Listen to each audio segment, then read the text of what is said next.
Hello friends, this is Aanchal and I welcome you all in this session. आज का session बहुत ज़्यादा ज़रूरी है क्योंकि आज हम देखने वाले हैं आरबीआई ग्रेड बी के एग्जाम को कैसे क्लियर करा जा सकता है। बहुत सारी प्रॉब्लम होती है, बहुत सारी टेंशन होती है, आई एग्री। अब ये होता है कि यार ये एक ऐसा एग्जामिनेशन है जो बैंकर बन भी चुका है, जो पीओ में सिलेक्ट हो चुका है, क्लर्क में सिलेक्ट हो चुका है, वो भी आरबीआई को हमेशा टारगेट करता है कि यार इसमें सिलेक्शन हो जाए। ऑफ कोर्स इसके बहुत सारे पर्क्स हैं, ऑफ कोर्स इसकी सैलरी में भी बहुत वेरिएशंस है, but the thing is English as a subject जब हम इसकी बात करते हैं, so this is something very very important for all of us, है ना। क्योंकि ये एक ऐसा सब्जेक्ट है कि जो बैंकिंग के एग्जामिनेशन की अगर बात करें तो मैक्सिमम देखो पोर्शन में ये आपको हेल्प करता है। जितने भी एग्जामिनेशन है, चाहे वो प्री लेवल के हो चाहे वो मेंस लेवल के हो, ये आपको हेल्प करता है, ठीक है। एंड आई टेल यू, अगर आपने इसमें मास्टर कर लिया ना, तो ये एक ऐसा सब्जेक्ट है जो आपको हाई स्कोर करा सकता है, आपके स्कोर को इम्प्रूव कर सकता है। जितने मार्क्स आ रहे थे उस मार्क्स से ज्यादा मार्क्स आएंगे, ठीक है। So what are the basic things जो कि एक इंग्लिश सब्जेक्ट में हमें चाहिए। तो बेसिक थिंग्स की बात करें, number 1 that we need is grammar. Of course grammar बहुत इंपॉर्टेंट रोल प्ले करता है, क्योंकि बहुत सारे लोग कहते हैं कि यार ग्रामर में क्या ही है, 5 नंबर का तो आता है। नहीं भाई, नहीं।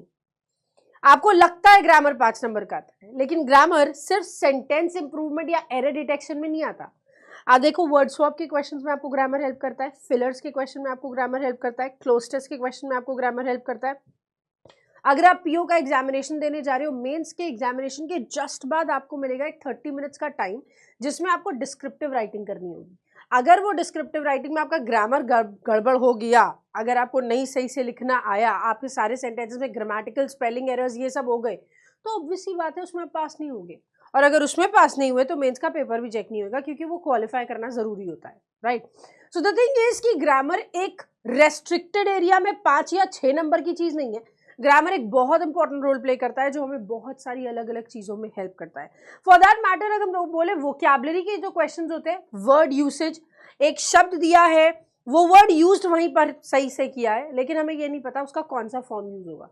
इसका वर्ब का सेकंड फॉर्म लगेगा, थर्ड फॉर्म लगेगा, यार यहाँ पर वर्ब की सेकंड फॉर्म लगी हुई है तो ब्लैंक में भी कुछ ऐसा ही आना चाहिए। ये सब कैसे पता चलेगा? जब तक हमें ग्रामर की नॉलेज नहीं होगी तब तक ये सब पता नहीं चल सकता। So again I tell you, grammar जो बोलता है 5-6 नंबर का आता है, उसको ये बात बता देना, भैया अगर मेंस में जाएंगे, जो क्वालिफाई नहीं हो पाया, सेंटेंस नहीं बना पाए हम, तो कैसे करा दोगे तुम? हाँ, फिर तो तुम्हारा मेंस का पेपर भी चेक नहीं होगा अगर ये डिस्क्रिप्टिव क्वालिफाई नहीं हुआ तो, है ना। फिर तो रीजनिंग क्या और क्वांट्स क्या और इंग्लिश क्या और जीए क्या, तो उसको तो क्वालिफाई करना जरूरी है। खैर, नेक्स्ट हमारा ऑब्जेक्टिव टाइप क्वेश्चन है। देखो, ये सारे वो क्वेश्चंस होते हैं जो आपके एग्जामिनेशन में एक्चुअली पूछे जाते हैं, जैसे रीडिंग कॉम्प्रिहेंशन, क्लोज टेस्ट, वो सारे क्वेश्चंस जिसके लिए 5 ऑप्शंस आपको मिलते हैं, वो सारे। अब ये ऑब्जेक्टिव का पोर्शन क्या क्या लेकर आएगा, क्या क्या चीजें इसमें है, अभी हम इसके बारे में बात करेंगे, so not to worry about that. Third part आपके इंग्लिश के सिलेबस का होता है वोकैबुलरी का पोर्शन। मेजरली सारे एग्जामिनेशंस में आपको हेल्प करता है, ऐसा नहीं है कि सिर्फ एक ही में करेगा, या सिर्फ क्लर्क में पूछा जाता है, या सिर्फ पीओ में पूछा जाता है, ऐसा नहीं। Vocabulary helps you in each and every part, हर एक हिस्से में आपको मदद करेगी, ठीक है। उसके बाद descriptive writing, of course PO का एग्जामिनेशन ऑफिसर लेवल, क्लर्क के एग्जामिनेशन में नहीं आएगा, लेकिन ऑफिसर लेवल या उसके अबव का एग्जामिनेशन अगर आप देने जा रहे हैं तो भैया ये निश्चित है कि डिस्क्रिप्टिव राइटिंग तो आपको करनी पड़ेगी, ठीक है। And last, practice, of course yes, आपको रूल्स बता दिए। सोचो, अगर क्वांट्स में आपको इक्वेशंस बता दिए, आपको रूल्स बता दिए, ऐसे सॉल्व करना है, ऐसे सॉल्व करना है, तरीका बता दिया, ठीक है। एग्जाम में अब तुमने प्रैक्टिस कुछ नहीं करी, अरे सर ने बताया था, अरे ये वाला इसको इधर रख देंगे, उसको इधर रख देंगे, और ऐसे कर देंगे और ऐसे कर देंगे और आंसर सॉल्व हो जाएगा। बाबा, लेकिन एक बात बताओ, क्या ये एक्चुअली पॉसिबल है? क्योंकि अगर हमने प्रैक्टिस नहीं करी तो हमें ये समझ में नहीं आएगा, जो भी चीजें हमने पढ़ी हैं उन चीजों को हम कैसे कैसे ओवरकम कर सकते हैं, ठीक है। सो द थिंग इज, हमें चढ़नी है एक एक करके सीढ़ी, यहाँ चढ़नी नहीं, एक्चुअली उतरनी है, ठीक है। तो ग्रामर के बाद आपका ऑब्जेक्टिव पोर्शन, फिर वोकैबुलरी, फिर डिस्क्रिप्टिव राइटिंग, फिर प्रैक्टिस। यहाँ पहुंच जाएंगे तो उसके बाद हम शूट करेंगे एकदम हाई, और हमारे मार्क्स आएंगे एकदम बेहतरीन, और उसके बाद हमारे क्वेश्चन आएंगे वंडरफुल। मतलब क्वेश्चन ऐसे लगेंगे, यार ये तो मैंने किया हुआ है, ये तो मैंने प्रैक्टिस किया हुआ है, तो मुझे इसमें प्रॉब्लम नहीं आएगी। तो मतलब प्रॉब्लम किसी भी हाल में आपको नहीं आने वाली है, फॉर दैट मैटर, ठीक है। अब अगर थोड़ा सा डिटेल में बात कर ले कि ग्रामर में है क्या, एक्चुअली ये सिलेबस तो हमने डिवाइड कर दिया, लेकिन इसमें है क्या। सो नंबर 1, ग्रामर से सब कुछ चीजें नहीं है जो आपको सारी पढ़ लो यार, सब पढ़ना पड़ेगा, सब कुछ रटो, कुछ भी नहीं, सारे रूल्स आपके जबान पे होने चाहिए, फिंगर टिप्स पे अगर आपसे कोई पूछे, नहीं, नॉट एट ऑल। सबसे पहले तो समझ लो ग्रामर के सारे पोर्शंस में से ये 6 टॉपिक्स ऐसे हैं जो आपके लिए सबसे ज्यादा इंपॉर्टेंट है। बेसिकली 5 सबसे ज्यादा इंपॉर्टेंट है, that is adjective, verb, adverb, preposition और टेंसेस। उसमें रिलेटिव प्रोनाउन भी ऐड किया गया है क्योंकि ये भी एक इंपॉर्टेंट रोल प्ले करता है, ठीक है। प्रेपोजिशन के पार्ट में जो आपको पढ़ने की चीज है वो है फिक्स्ड प्रेपोजिशन, मतलब कौन से वर्ड के साथ क्या लगता है। एब्सटेन के नेक्स्ट आप क्या लगाओगे, है ना, सॉरी के बाद क्या लगता है, रेस्ट्रिक्टेड के बाद क्या लगेगा, प्रिवेंट के बाद हम कौन सा प्रेपोजिशन यूज करेंगे। तो बेसिकली ये जो प्रेपोजिशंस वाला फिक्स प्रेपोजिशन वाला पार्ट है, ये आपको फिलर के क्वेश्चन में, क्लोज टेस्ट के क्वेश्चन में, एरर्स वाले क्वेश्चन में, सेंटेंस इंप्रूवमेंट वाले क्वेश्चन में, सेंटेंस रीअरेंजमेंट वाले क्वेश्चंस में ये आपको बहुत मदद करता है, ठीक है। So there is very very important कि फिक्स प्रेपोजिशन का रोल आप बिल्कुल भी 1% भी उसको छोड़ना नहीं है, ठीक। टेंसेस में आपको जो ज्यादा फोकस करने वाली चीज है वो कंडीशनल टेंसेस है, ठीक है। कंडीशनल टेंसेस में ये नहीं कि यार हैबिचुअल एक्शन हुआ तो कहाँ लगाएंगे, अच्छा ये वाला एक्शन हुआ तो कहाँ लगाएंगे, नहीं। अगर 2 एक्शन दोनों पास्ट में है, एक के बाद एक हो रहे हैं, तो कौन सा टेंस लगेगा, किसके साथ कौन सा लगेगा। 2 टेंसेस है, दोनों पास्ट के हैं, दोनों एक साथ हो रहे हैं, तो कौन सा फॉर्म यूज करोगे, क्या टेंस यूज करोगे। 2 एक्शन है, दोनों फ्यूचर में लग रहे हैं और दोनों फ्यूचर में लग के पहले वाले के साथ कौन सा लगाओगे, दूसरे वाले के साथ कौन सा लगाओगे। 2 एक्शंस है, 2 कंडीशंस, एक कंडीशन लेकर आ रहा है, अगर ये करोगे तो ही वो होगा, ये पास्ट टेंस में है तो क्या करेंगे, ये प्रेजेंट टेंस में है तो क्या करेंगे, ये पास्ट परफेक्ट में है तो क्या करेंगे। ये सब चीजें आपको पढ़नी है, ये सब चीजें आपके एग्जामिनेशन के लिए इंपॉर्टेंट है ना। सो आपको जो फोकस करने वाली चीज है वो ग्रामर है, ग्रामर में ये टॉपिक्स है। अब क्वेश्चन एक बार फिर से आ जाता है यार हमारे सामने कि यार ग्रामर में इतने सारे टॉपिक्स पढ़ ले, इतने सारे रूल्स याद कर ले, नहीं, याद नहीं करने। आपको क्या करना है, एक बार तो देखो सारे टॉपिक्स को पढ़ना पड़ेगा, समझना पड़ेगा सारे रूल्स को, ठीक है। जब आपने सारे के सारे रूल्स को एक बार पढ़ लिया है, ठीक है, अंडरस्टैंड द रूल्स, एक बार अंडरस्टैंड करो द रूल्स। और ये क्यों होता है, मतलब बहुत सारे बच्चों को हमने ये देखा है कि यार ये रूल्स को देख लेते हैं, समझ लेते हैं, दे हैव अंडरस्टूड क्यों। अब बहुत सारे बच्चों को एक चीज का लैग हो जाता है, मतलब लैग होता है, मतलब बहुत सारे लोग नहीं बताते हैं कि इसका रीजन क्या है, मतलब ये रूल फॉलो कर रहे हैं तो क्या रीजन है इसका। आपने ये बता दिया with, along with, together with, as well as, no less than, in addition to के साथ पहला सब्जेक्ट अग्री कराना, क्यों। मैनी के साथ सिंगुलर लगाना, नाउन प्रोनाउन वर्ब, क्यों। अ ग्रेट मैनी के साथ प्लूरल लगेगा यार, क्यों, ये रीजन बताओ उसका। जब रीजन के थ्रू हम समझेंगे ना तो हमें ये चीज भूलेंगी नहीं, ठीक है। तो we have to understand the rules. एक बार रूल को समझ लीजिए, जैसे ही आपने समझ लिया है ना, तो ये एक एक टॉपिक से रिलेटेड करना, ठीक। Solve at least 70 to 80 questions in each topic, ठीक है। हर टॉपिक में आपको 70 से 80 क्वेश्चन सॉल्व करने हैं, मेक श्योर ये आप करो। क्योंकि हम बहुत सारे रूल्स पढ़ते हैं, बहुत सारे रूल्स याद करते हैं, आपको लगता है कि मैम मैंने तो सारे रूल्स पढ़ लिए थे, सारे रूल्स मेरे को याद भी है, लेकिन एग्जाम में जाके नहीं समझ में आता है। इसलिए नहीं समझ में आता क्योंकि हम एक बहुत बड़ी चीज को छोड़ दे रहे हैं, that is called application of grammar. हम ये रूल्स तो याद करने की होड़ में लग जाते हैं, लेकिन हम ये नहीं समझते कि हमें एक्चुअली रूल्स याद नहीं करने हैं, हमें ये देखना है कि ये रूल्स एग्जाम में पूछे कैसे जाते हैं। और अगर इस चीज को हमें जज करना है, so there is one way out and that is 70 to 80 questions हर एक टॉपिक से इंडिविजुअली जब सॉल्व करना शुरू करोगे तो आपको समझ में आएगा कि ये कैसे करना है, ये कैसे अप्लाई होगा और ये किस तरह से हम फोकस कर सकते हैं। So this is something very very important for all of अस, ठीक है। ग्रामर के बाद हमारी सेकंड पार्ट आता है, दैट इज ऑब्जेक्टिव। हमने जैसा आपसे कहा ऑब्जेक्टिव टाइप क्वेश्चन वो क्वेश्चंस है जो आपके एग्जामिनेशन में आते हैं, ठीक है। तो that can be reading comprehension, cloze test, parajumble, master column, sentence rearrangement, error detection, sentence improvement, column based exercise, fillers, connectors, starters और मिसलेनियस क्वेश्चंस। मिसलेनियस क्वेश्चंस कुछ न्यू पैटर्न जब आ जाता है उसको बोल देते हैं। अब इन एनी केस देखो एक चीज बहुत समझने वाली है, वो ये है कि ये सारे के सारे टॉपिक्स किसके ऊपर बेस्ड है। नंबर 1 आपकी रीडिंग स्किल के ऊपर, है ना, आपकी रीडिंग स्किल अच्छी होनी चाहिए, प्लस ये आपकी अंडरस्टैंडिंग एबिलिटी के ऊपर बेस्ड है। मतलब कि जब कभी भी हम स्टेटमेंट सॉल्व करें तो एग्जामिनेशन में कभी भी ऐसा ना हो कि हमारे पास कॉन्टेक्स्ट तो आए लेकिन हम उसे समझ ना पाए। So again this is very very important for all of अस। ये दोनों चीजों को बिल्ड करने के लिए एक और इंपॉर्टेंट चीज लगती है, दैट इज रिटेनिंग एबिलिटी। वो कहाँ काम करती है? हमारे रीडिंग कॉम्प्रिहेंशन में काम करती है, वो हमारे क्लोज टेस्ट में काम करती है, वो हमारे पैराजंबल में काम करती है, वो हमारे मैच द कॉलम में काम करती है। तो ये तीन चीजों का जो कॉम्बिनेशन है, एक हमारी अंडरस्टैंडिंग स्किल, मतलब जैसे ही हमें कोई चीज मिले तो हम तुरंत समझ जाए, एक हमारी रीडिंग स्किल, एटलीस्ट जो जैसे लिखा हुआ है हम उसे वैसे पढ़ पा रहे हैं, है ना। वैसे ही हमने कहा रिटेनिंग एबिलिटी, जो चीज हमने पढ़ी है वो हम उसको याद रख पा रहे हैं। तो इन तीन चीजों पे काम करने के लिए एक छोटी सी चीज है, वो भी बताएंगे आपको। ये मेजर पोर्शन आपका उससे क्लियर हो जाएगा, कवर हो जाएगा।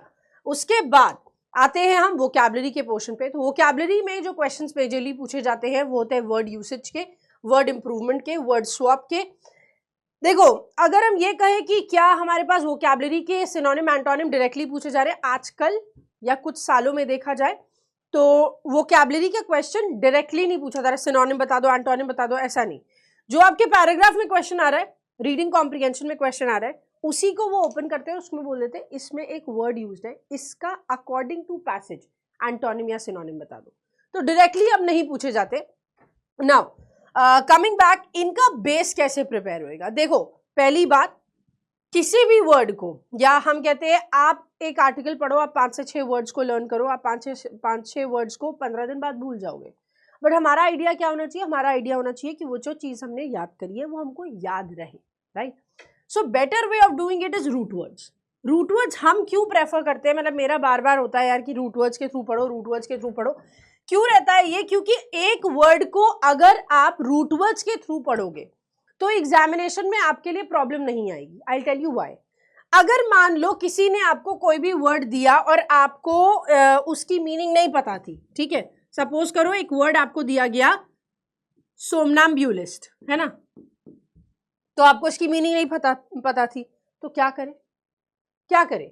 कोई बात नहीं, हमारे पास रूट वर्ड्स थे जो हमने कभी तो पढ़े थे, जहां पर हमारे पास एक वर्ड आया, क्या? सोमनाम्ब्यूलिस्ट।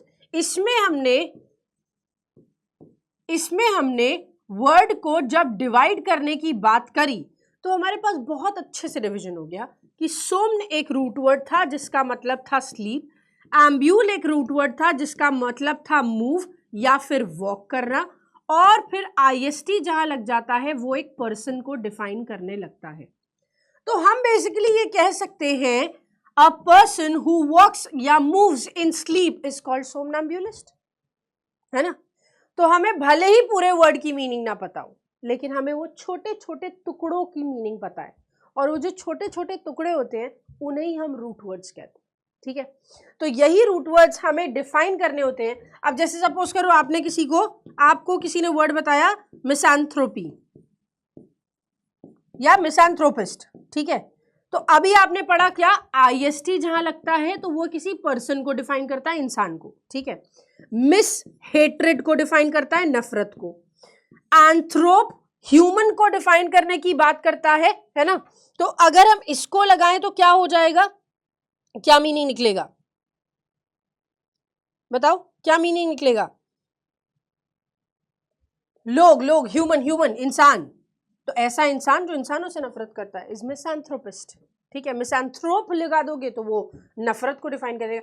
बेसिकली रूट वर्ड्स इसीलिए आपके लिए बहुत इंपॉर्टेंट होते हैं कि कोई वर्ड की मीनिंग पता हो या ना पता हो, आप रूट वर्ड के थ्रू बना सकते हो। और अगर एक रूट वर्ड याद कर लिया तो आपको उससे कम से कम 10 वर्ड्स तो बना ही लोगे। एक रूट वर्ड से 10 वर्ड्स, तो सोचो अगर 5 रूट वर्ड एक दिन में याद कर ले तो 50 शब्दों का तो मीनिंग समझ में आएगा ना, है ना। That's important. फ्रेजल वर्ब के डायरेक्ट क्वेश्चंस आने लग गए हैं। फ्रेजल वर्ब एरर डिटेक्शन में भी आता है, सेंटेंस इंप्रूवमेंट में भी आता है, तो this is quite important for us. Identification of parts of speech, बहुत सारे लोगों को प्रॉब्लम होती है।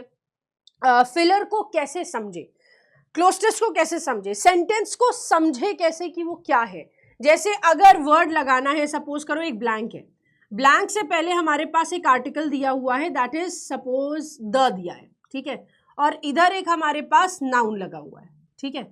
अब नाउन लगा है ये हमें पता है, तो द और नाउन के बीच में जो चीज आती है दैट इज एन एडजेक्टिव, है ना। अब एडजेक्टिव को कैसे आइडेंटिफाई करेंगे? ऑप्शंस में से एडजेक्टिव को हम आइडेंटिफाई कर सकते हैं अगर कोई वर्ड आपका BLE में से एंड हो रहा है, या ABLE से एंड हो रहा है, या IVE से एंड हो रहा है, या OUS से एंड हो रहा है, तो या AL से एंड हो रहा है, या IC से एंड हो रहा है, तो ये सब वर्ड्स क्या बनाते हैं? एडजेक्टिव, है ना। तो अगर हमको एटलीस्ट इनका भी आइडिया लग गया तो हमें पार्ट्स ऑफ स्पीच को समझने में प्रॉब्लम नहीं आएगी, है ना। तो ऐसे ही नाउन को डिफाइन करना है, तो नाउन में अगर कोई वर्ड NESS में एंड हो रहा है, ITY में एंड हो रहा है, ION में एंड हो रहा है, तो ये सब वर्ड्स क्या बनाते हैं? ये सब नाउन बनाते हैं। IST में एंड हो रहा है, ISM में एंड हो रहा है, ये सब क्या है? वर्ब के साथ अगर आप AL लगा रहे हो तो ये सब नाउन बनाते हैं, समझे। तो ये नाउन जो है ऐसे बनता है, एडजेक्टिव ऐसे बनता है, वर्ब कैसे बनता है। तो यही identification of parts of speech आपको ब्लैंक आइडेंटिफाई करने में बहुत हेल्प करेगी। अब ऑप्शन में अगर कहीं वर्ड NESS दिया होगा तो आप उसको हटा दोगे, ITY से दिया होगा तो आप उसको हटा दोगे, FY में वर्ड एंड हो रहा होगा तो आप उसको हटा दोगे, क्यों? क्योंकि वो वर्ब होगा। सो एनीवे हमें फिर ऑप्शंस हमारे कम हो जाएंगे, 5 में से हमें से 3 में से किसी एक को सिलेक्ट करना होगा, है ना। सो this is very very important for all of अस, ठीक है। Okay, and last previous year vocab. अगर आप सोचते हो कि यार वोकैबुलरी सारी अर्न कर लो, तो सारी पॉसिबल नहीं है, लेकिन 35% चांस होता है प्रीवियस ईयर वोकैबुलरी रिपीट होने का, इसलिए एटलीस्ट हम प्रीवियस ईयर वोकैबुलरी को तो फोकस कर सकते हैं, ठीक है। अपार्ट फ्रॉम दैट, चौथी चीज है हमारी डिस्क्रिप्टिव राइटिंग। जनरल PO के एग्जामिनेशन में देखोगे तो लेटर राइटिंग और ऐसे राइटिंग ही आता है। RBI में आपका प्रेसी राइटिंग भी इंक्लूड होता है, एंड ऑफ कोर्स सब बहुत इंपॉर्टेंट है क्योंकि आपको इसको क्वालिफाई करना जरूरी है। लेटर राइटिंग में आपके कुछ फॉर्मेट होते हैं, उसको फॉलो करना जरूरी है, उसी फॉर्मेट में लिखना जरूरी है, वरना आपको कुछ नंबर नहीं मिलने वाला। ऐसे राइटिंग में कुछ फैक्ट्स एंड फिगर्स मेंशन कर सकते हैं तो बहुत अच्छी बात है।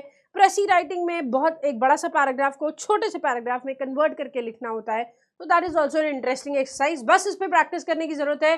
अगेन, क्या चीज है जो प्रैक्टिस करने के लिए लगेगी? क्या चीज है जो प्रैक्टिस करने के लिए लगेगी? आपकी 3 चीजों पे मेहनत। सबसे पहली आपकी रीडिंग स्किल, दूसरी आपकी अंडरस्टैंडिंग एबिलिटी, मतलब जो भी आपको दिया जा रहा है क्या आप उसको समझ पा रहे हो या नहीं समझ पा रहे हो, एंड लास्ट आपकी रिटेनिंग एबिलिटी, मतलब जो भी आपको बताया गया है वो आप कब तक याद रख पाते हैं। इन तीनों चीजों को अगर हमने इंप्रूव कर लिया तो आई एम टेलिंग यू, ग्रामर क्या, ऑब्जेक्टिव पोर्शन क्या, आपका डिस्क्रिप्टिव राइटिंग क्या, मैक्सिमम जितनी चीजें हैं ना, वो सारी प्रॉब्लम्स का निजात आप पा सकते हो। क्या होता है, आपको करना है क्या, एडिटोरियल का